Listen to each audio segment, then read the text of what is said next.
ಏನಪ್ಪ ಇವತ್ತು ಏನ್ ಮಾತಾಡೋದು ಅಂತ ಯೋಚನೆ ಮಾಡ್ತಾ ಇರೋವಾಗ್ಲೇ ಒಂದು ಬಂದಿದ್ದ ಥಾಟು. ತುಂಬಾ ಜನರಿಗೆ ಇತ್ತೀಚೆಗೆ ಕಾಡ್ತಾ ಇರೋಂಥ ಮೇನ್ ಪ್ರಾಬ್ಲಮ್ಮು ಕ್ಯಾನ್ಸರ್ ಮತ್ತೆ ಹಾರ್ಟ್ ಪ್ರಾಬ್ಲಮ್ಸ್. ಸೊ ಈ ಮೇಜರ್ ಅಂತ ಕಾಣಿಸ್ತಾ ಇರೋದು ತುಂಬಾ ಯಂಗ್ ಏಜಲ್ಲಿ ತುಂಬಾ ಚಿಕ್ಕವ್ರು ಇರೋವಾಗ್ಲೇನೆ ಇವೆಲ್ಲ ಪ್ರಾಬ್ಲಮ್ಸ್ ಬರ್ತಾ ಇರೋದು. ನನಗೆ ಲಾಸ್ಟ್ ಇವಾಗ ಸರ್ವೆ ಮೂಲಕ ನೋಡೋವಾಗ ನಮ್ಮ ಇಂಡಿಯಾದಲ್ಲಿನೇ ನಮ್ಮ ಬಾಗಲಕೋಟ್ ಡಿಸ್ಟ್ರಿಕ್ಕು ಕ್ಯಾನ್ಸರ್ ಪೀಡಿತ ಜನರನ್ನ ನೋಡುವಾಗ ಫಸ್ಟ್ ನಂಬರಲ್ಲಿ ಇದೆ ಅಂತ ಗೊತ್ತಾಗಿದೆ. ಅಂದ್ರೆ ರೇಷೋ ಹೆಂಗೈತಿ 10 ಮಂದಿ ಇತ್ತು ಅಂತಂದ್ರೆ 10 ಜನರಲ್ಲಿ 3 ಜನರಿಗೆ ಮಿನಿಮಮ್ ಕ್ಯಾನ್ಸರ್ಸ್ ಇದೆ. ಅದು ಬ್ಲಡ್ ಕ್ಯಾನ್ಸರ್ ಆಗಿರಬಹುದು, ಅಥವಾ ಬೋನ್ ಕ್ಯಾನ್ಸರ್ ಆಗಿರಬಹುದು, ಅಥವಾ ಗರ್ಭಕೋಶದ ಕ್ಯಾನ್ಸರ್ ಆಗಿರಬಹುದು. ಸೊ ಬೇರೆ ಬೇರೆ ಕ್ಯಾನ್ಸರ್ಸು ಕಾಣಿಸ್ಕೊಳ್ಳೋಕೆ ಸ್ಟಾರ್ಟ್ ಆಗಿದೆ. 10 ಇತ್ತು ಅಂತಾರೆ ಜನ, ಅದರಲ್ಲಿ 3 ಅಂತೂ ಮಿನಿಮಮ್ ಕ್ಯಾನ್ಸರ್ ಆಗಿದೆ ಅಂತ ಗೊತ್ತಾಗುತ್ತೆ 10 ಜನರಲ್ಲಿ. ಹಂಗಂತಂದ್ರೆ ಇವಾಗ ಇದು ಗೊತ್ತಾಗತ್ತಾ ಫಸ್ಟ್ ಸ್ಟೇಜಲ್ಲಿ ಅಂತ ನೋಡುವಾಗ ನಮಗೆ ಸ್ಟಾರ್ಟಿಂಗಲ್ಲಿ ಇದೆಯಾ ನನ್ನ ಬಾಡಿ ಒಳಗೆ ಕ್ಯಾನ್ಸರು ಅಥವಾ ಅದರಿಂದ ಅನಾಹುತ ಆಗತ್ತಾ ಅಂತ ಯಾರಿಗೂ ಗೊತ್ತಾಗಲ್ಲ. ಅದು ಗೊತ್ತಾಗದೆ 2ನೇ ಸ್ಟೇಜು ಅಥವಾ 3ನೇ ಸ್ಟೇಜು ಬಂದಾಗ. ಸೊ ಹಂಗಂದ್ರೆ ಗೊತ್ತಾದ ಮೇಲೆ ನಾವು ಎಷ್ಟು ದಿನ ಬದುಕ್ತೀವಿ ಟ್ರೀಟ್ಮೆಂಟ್ ಶುರು ಆಗಿದ್ಮೇಲೆ ಅಂತ ನೋಡಿದ್ರೆ ಹಾರ್ಡ್ಲಿ ಒಂದು 6 ತಿಂಗಳು ಇಲ್ಲ 1 ವರ್ಷ. ಹಂಗು ಹಿಂಗು ಅಂತಂದ್ರು ತುಂಬಾ ದಿನ ಬದುಕಲ್ಲ.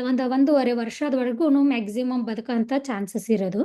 ಸೊ ಇದು ಒಂದ್ಸತಿ ಸ್ಟಾರ್ಟ್ ಆಯ್ತು ಅಂತಂದ್ರೆ ಹಾಸ್ಪಿಟಲ್ ಎಲ್ಲ ಓಡಾಡೋ ಸಿಚುವೇಶನ್ ಸ್ಟಾರ್ಟ್ ಆಗತ್ತೆ. ತುಂಬಾ ಜನರ ಹತ್ರ ಈ ಪ್ರಾಬ್ಲಮ್ ಬರೋದಕ್ಕೆ ಗೊತ್ತಾಗಲ್ಲ.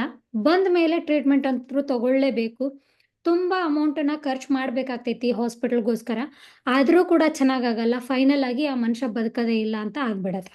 ಸೊ ಹಂಗಂದ್ರೆ ಇಂಥ ಪ್ರಾಬ್ಲಮನ್ನ ಚೆನ್ನಾಗಿ ನಾವು ಮಾಡ್ಕೋಬಹುದು ಅಥವಾ ಇದನ್ನ ಬರದೇ ಇರುವಂಗೆ ತಡೀಬಹುದು.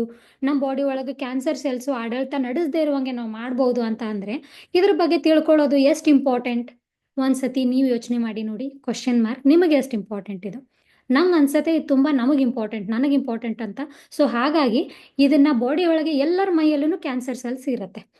ಸೊ ಹಾಗಂತಂದ್ರೆ ಅವು ಯಾರಿಗೂ ಇಫೆಕ್ಟ್ ಮಾಡೋದಿಲ್ಲ ಸ್ಟಾರ್ಟಿಂಗ್ ಒಳಗೆ. ಅಂದ್ರೆ ಅದ್ರ ಪ್ರಮಾಣ ಹೆಚ್ಚಾಗಿ ನಮ್ಮ ಪ್ರಮಾಣ ಇಮ್ಯುನಿಟಿ ಪವರ್ ಕಡಿಮೆ ಆದಾಗ ಅದು ಪ್ರಾಬ್ಲಮ್ ಮಾಡತ್ತೆ ಅಂತ ಗೊತ್ತಾಗುತ್ತೆ. ಸೊ ಇದನ್ನ ಹೆಂಗ್ ಕಂಟ್ರೋಲ್ ಮಾಡ್ಕೊಳ್ಳೋದು ಅಂತ ನಿಮಗೆ ನನ್ನ ತಿಳ್ಕೊಳ್ಳೋದಿತ್ತು ಅಂದ್ರೆ, ಅಥವಾ ಕ್ಯಾನ್ಸರ್ ಅಂತ ಡಿಟೆಕ್ಟ್ ಆಗೋಕ್ಕೂ ಮೊದಲೇ ಇದನ್ನ ಕಂಟ್ರೋಲ್ ಮಾಡ್ಕೊಳ್ಬೇಕು ಅಥವಾ ಗೊತ್ತಾದ್ಮೇಲೂ ಕೂಡ ಅದ್ರ ಪ್ರಮಾಣನ ಕಡಿಮೆ ಮಾಡಕ್ಕೆ ಏನ್ ಮಾಡ್ಬೇಕು ಅಂತ ಹೇಳಿ ನಾವ್ ಇರೋವರೆಗೂ ಚೆನ್ನಾಗಿರ್ಬೇಕು ಅಂತ ನಿಮ್ಗೆ ಯಾರಿಗಾದ್ರೂ ಅನಿಸ್ತಾ ಇತ್ತು ಅಂತಂದ್ರೆ, ಪರ್ಸನಲಿ ಆಗಿತ್ತು ಅಂದ್ರೆ, ಅಥವಾ ನಾವು ಫ್ರೆಂಡ್ಸ್ ಅಲ್ಲಿ ಆಗಿರತ್ತೆ, ಅಥವಾ ರಿಲೇಟಿವ್ಸ್ ಅಲ್ಲಿ ಆಗಿರತ್ತೆ, ಅಥವಾ ನಮ್ ಪರಿಚಯ ಇರೋರಲ್ಲಿ ಅಥವಾ ಗೊತ್ತಿಲ್ಲದೆ ಇರೋರು ಆಗಿರತ್ತೆ ಅಂತ ಕೆಲವೊಂದ್ಸತಿ ಕೇಳಿರ್ತೀವಿ.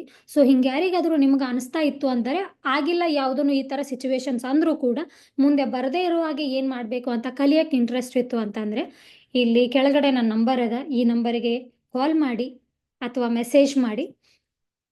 ಒಂದು ಸರ್ವೆ ಫಾರ್ಮ್ ಬರ್ತದ, ಆ ಸರ್ವೆ ಫಾರ್ಮ್ ಕೂಡ ನೀವು ಫಿಲ್ ಮಾಡ್ಬೋದು. ಗೊತ್ತಾಗತ್ತೆ ಫಿಲ್ ಮಾಡಕ್ಕೆ ಅಂತಂದ್ರೆ. ಸೊ ನಾನು ಅಥವಾ ನನ್ನ ಕೋಚ್ ನಿಮ್ಮನ್ನ ಕಾಂಟ್ಯಾಕ್ಟ್ ಮಾಡ್ತೀವಿ. ಹೆಚ್ಚಿನ ಮಾಹಿತಿನ ಹೆಂಗ್ ಚೆನ್ನಾಗಿ ಮಾಡ್ಕೊಳ್ಳೋದು ಅಂತ ಹೇಳಿಕೊಡ್ತೀವಿ. ಸೊ ಇದು ಮೋಸ್ಟ್ ಇಂಪಾರ್ಟೆಂಟ್ ಇನ್ಫಾರ್ಮೇಶನ್ ಅಂತ ಎಲ್ರಿಗೂ ಅನ್ಸತ್ತೆ ನನಗೆ ಬೇಕಿದೆ ಅಂತ ಹೇಳಿ. ಸೊ ಕಾಂಟ್ಯಾಕ್ಟ್ ಮಾಡಿ. ಮತ್ತೆ ಇದು ಇನ್ಫಾರ್ಮೇಶನ್ ಕಲಿಯೋದು ತುಂಬಾ ಇಂಪಾರ್ಟೆಂಟ್ ಅಂತ ನಿಮ್ಗೆ ಅನಿಸಿತು ಅಂದರೆ ಈ ವಿಡಿಯೋನ ಲೈಕ್ ಮಾಡಿ, ಶೇರ್ ಮಾಡಿ, ಮತ್ತೆ ಕಮೆಂಟ್ ಮಾಡಿ ನನಗೆ ಸಪೋರ್ಟ್ ಮಾಡಿ. Thank you.